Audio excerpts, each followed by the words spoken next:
अभी परे रख दिया। जी। उसमें एक भारतीय जनमानस जो एक भावनात्मक क्या नाम है उभार होना चाहिए, उसके जरिए एक ब्रिटिश हुकूमत जो एक विदेशी सत्ता थी, वो चिन्हित करना बहुत आसान था उस दौर में। बहुत आसान था, बहुत आसान था। बहुत आसान था।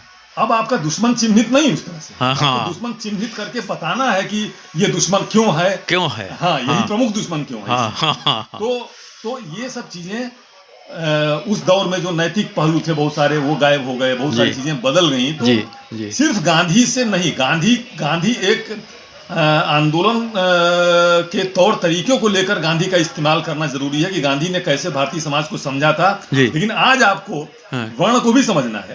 अब सिर्फ उस आधार पर आप कोई मूवमेंट नहीं कर सकते कि वर्ण भी कायम रहेगा और उसमें आप कोऑपरेशन वो कर लें, क्योंकि अब भारतीय समाज के अंदर ही यहाँ पर शासक वर्ग पैदा हुए हैं। तो और वो शासक इन्हीं वर्ण से आ रहे हैं, वर्ण से आ रहे हैं। तो और उसी में ये सत्ता ही अपने आप में क्या नाम है आपकी दुश्मन होती है, जन विरोधी होती है।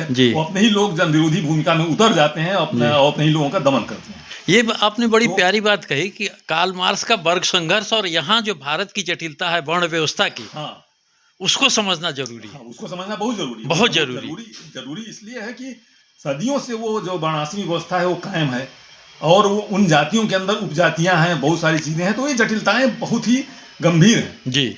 और जो तो इसलिए पूरा भारतीय जनमानस जब कहते हैं तो दरअसल ये जनमानस भी विभिन्न वर्णों जातियों खेमों में बटा हुआ होता है। तो आपको कैसे उनको साथ लाना है, इसके लिए समझना पड़ेगा। इसलिए जो मैं कह रहा था कि अम्बेडकर को लोगों ने बहुत देर से समझा है, खासकर मार्क्सवादी साथियों ने भी। वो बहुत बड़ी एक चूक थी जो लोगों ने अब समझा है कि नहीं, अम्बेडकर ने जो खासकर जो अम्बेडकर ने राजनीतिक परिवर्तन के पैरेलल की उन्होंने कहा था कि राजनीतिक और आर्थिक परिवर्तन से सिर्फ कुछ नहीं होना है, जो जब मार्क्सवादी लोग मानते हैं जब तक यहाँ पर सामाजिक जो परिवर्तन है, जो सामाजिक बदलाव नहीं होगा इस जाति गौण व्यवस्था में,